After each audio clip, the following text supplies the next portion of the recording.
Hello guys, welcome back to this channel. In today's video, I'm going to show you how we can trade My Little Pony souvenir badges in Heartopia game.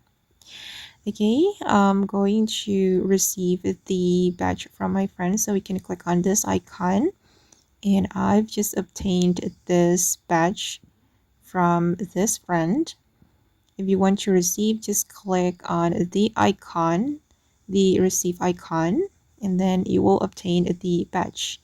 And then I'm going to show you guys how we can send the badges. You can only send the badges if you have more than one badge. Okay, you can go to My Little Pony menu and send a badge, and you can select a badge to send. For instance, I'm going to choose this one.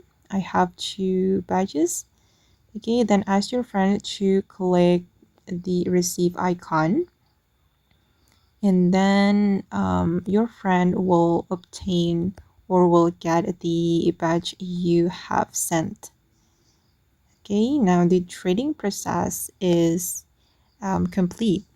And yeah, that's super easy, but you need to remember that you need to have more than one badge so you can send it to your friend. Thank you guys, and that's how you can trade My Little Pony souvenir badges in Heartopia. I hope this video will be useful for you. Thank you so much for watching, and bye!